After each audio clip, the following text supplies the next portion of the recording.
Dans un monde où les tensions géopolitiques sont omniprésentes, notre attention se tourne vers le conflit en cours entre la Fédération de Russie et l'Ukraine, un paysage marqué par des avancées incessantes et des manœuvres stratégiques. Imaginez-vous sur la ligne de front, un endroit où chaque jour apporte de nouveaux développements et où les échos de l'histoire se mêlent au murmure des conséquences futures. Aujourd'hui, nous nous penchons sur l'évolution de cette situation, cherchant à comprendre non seulement les faits, mais aussi les récits qui les façonnent. Notre périple commence dans la région sud, autour du bassin du Danube, à Vikvasilka, un nom qui résonne avec le poids des événements actuels. Ici, la 5e armée russe pousse ses frontières à l'ouest de la rivière Mokrial, se dirigeant vers le nord avec un objectif déterminé: sécuriser les territoires restants de Donetsk. Le village de Novilka se dresse comme le témoin des marées changeantes du contrôle, alors que les forces russes avancent, traçant des chemins à travers les lignes forestières, gagnant du terrain de jusqu'à 1,5 km. Le paysage est le reflet du changement, où les zones grises cèdent à la rouge, alors que l'armée russe intensifie ses efforts, modifiant le cours du front. En quittant cette région, nous nous retrouvons dans le village contesté de Dchne, un lieu chargé de signification stratégique. Ici, la 150e division russe progresse, forçant l'armée ukrainienne à abandonner des zones clés. Dans la partie sud du village, l'infanterie russe a avancé de manière significative, occupant les ruines des maisons et repoussant la ligne de front plus à l'ouest. Cette lutte en cours voit les lignes de front redessinées, basculant à nouveau en faveur du côté russe. Pendant ce temps, les forces ukrainiennes, bien que résilientes, se retrouvent de plus en plus sur la défensive, s'efforçant de garder leur position face à l'avancée russe incessante. Le village de Shevchenko a également connu sa part de bouleversement. Autrefois sous contrôle ukrainien, il est maintenant retombé entre les mains des Russes, alors que la 114e brigade rétablit sa présence, avançant vers le sud-ouest et sécurisant des positions stratégiques. Les troupes ukrainiennes, se retirant là où c'est possible, se regroupent maintenant derrière les rivières Arlova et Wosh, un mouvement indicatif des changements plus larges dans le contrôle. En nous rendant à la localité d'Andriivka, le récit reste constant. Les unités russes ont réalisé des avancées significatives dans la partie ouest, consolidant leur emprise au milieu des ruines qui racontent des récits de résistance passée. Les forces ukrainiennes, malgré leurs efforts vaillants, se voient concéder davantage de territoire, alors que la route principale devient un point focal de l'avancée russe. Les scènes qui se déroulent sont un rappel vivant des complexités de la guerre, où les gains stratégiques se mesurent en mètres et chaque changement sur la ligne de front est un pas vers la redéfinition de la carte géopolitique. Au sud-ouest de la ville de Pakrovsk, le village de Kotlin a connu des développements similaires. Ici, l'infanterie russe a sécurisé des parcelles forestières et des ruines de maisons, marquant un autre point de gain territorial. L'armée ukrainienne, cependant, continue de mener des contre-attaques, témoignage de leur résilience et de leur détermination. Le paysage tactique est dynamique, avec le 425e régiment de tempête ukrainien s'engageant activement le long des routes clés, démontrant leur détermination à repousser les forces avancées. Le récit s'étend également à la région de Makivka, où les forces armées russes ont maintenu leur position à l'ouest de la rivière, élargissant régulièrement leur tête de pont. Cette avancée signifie une stratégie plus large, alors que le contrôle sur des emplacements géographiques critiques devient de plus en plus primordial. Pourtant, au milieu de ces manœuvres tactiques, les implications plus larges de ces changements sont profondes, nous laissant réfléchir aux impacts durables sur la région et le monde en général. Alors que nous tissons à travers ces récits, un thème général émerge. Un conte d'endurance, de stratégie et de l'esprit humain pris dans les affres de l'ambition géopolitique. La ligne de front russo-ukrainienne est un témoignage de la nature durable du conflit, un qui transcende les simples gains territoriaux et parle de courants sociétaux et politiques plus profonds. Alors que l'histoire se déroule, nous sommes laissés avec un sentiment d'anticipation, impatients de voir comment ces développements façonneront le paysage futur. Alors que nous nous tenons à ce carrefour, nous nous posons la question: que nous réserve l'avenir dans cette tapisserie complexe de conflits et de résilience? Dans un monde où chaque mouvement a du poids, nous vous invitons à nous rejoindre pour explorer plus avant ces récits. Restez avec nous alors que nous continuons à documenter cette histoire en cours, en fournissant des aperçus et des perspectives qui s'efforcent d'éclairer le chemin à suivre. Nous vous encourageons à vous engager avec nous, à aimer et à vous abonner, Alors que nous plongeons plus profondément dans ces contes de stratégie et de survie, toujours conscients des leçons qu'ils transmettent. En poursuivant notre exploration, la scène se déplace vers les implications plus larges de ces manœuvres militaires, où le ciel au-dessus de l'Ukraine devient un nouveau champ de bataille. Les récentes frappes aériennes russes soulignent la nature évolutive du conflit, avec un barrage intense de 123 drones d'attaque de type Shahid 136 et 7 missiles balistiques lancés avec précision.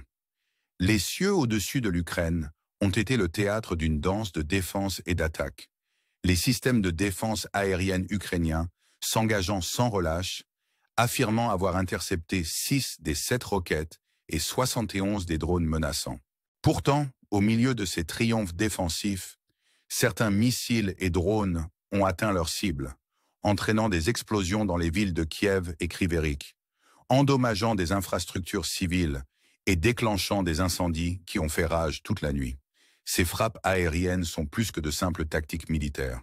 Elles sont des déclarations d'intention, des échos d'objectifs stratégiques qui parlent de visées géopolitiques plus larges.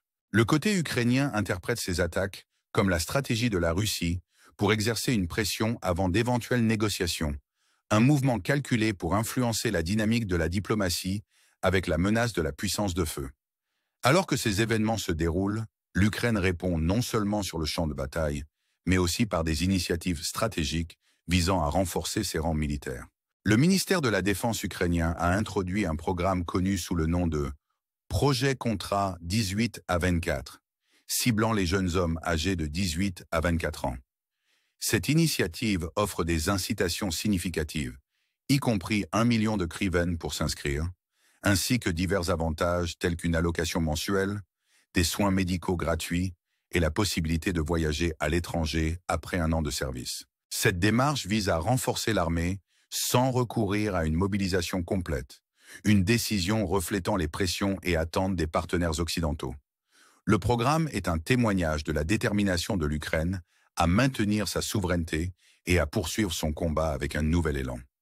Il représente un appel à l'action, un cri de ralliement pour la jeune génération à se lever en défense de l'avenir de leur nation. Cette focalisation stratégique sur la jeunesse est un pari, un espoir que la promesse des incitations l'emportera sur les risques inhérents au service militaire. Pourtant, cela soulève également des questions sur les impacts à long terme sur la société ukrainienne et la génération appelée aux armes.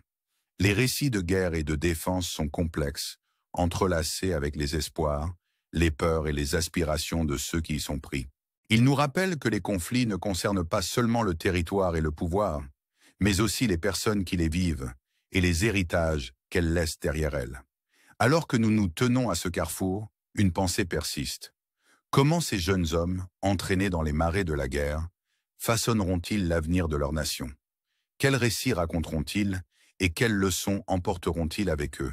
Les réponses à ces questions pourraient détenir la clé pour comprendre les implications plus larges de ce conflit et les chemins qu'il pourrait tracer dans les années à venir. Alors que nous réfléchissons à ces considérations de poids, nous vous invitons à réfléchir avec nous, à vous engager dans le dialogue que ces récits inspirent. Rejoignez-nous alors que nous continuons à explorer l'histoire en cours de résilience et de stratégie, où chaque chapitre ajoute de la profondeur à notre compréhension d'un monde en évolution.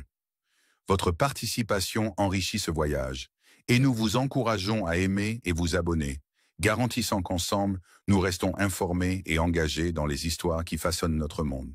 Alors que nous plongeons plus profondément dans les subtilités du conflit en cours, nous sommes attirés par les changements stratégiques plus larges et leurs ramifications potentielles.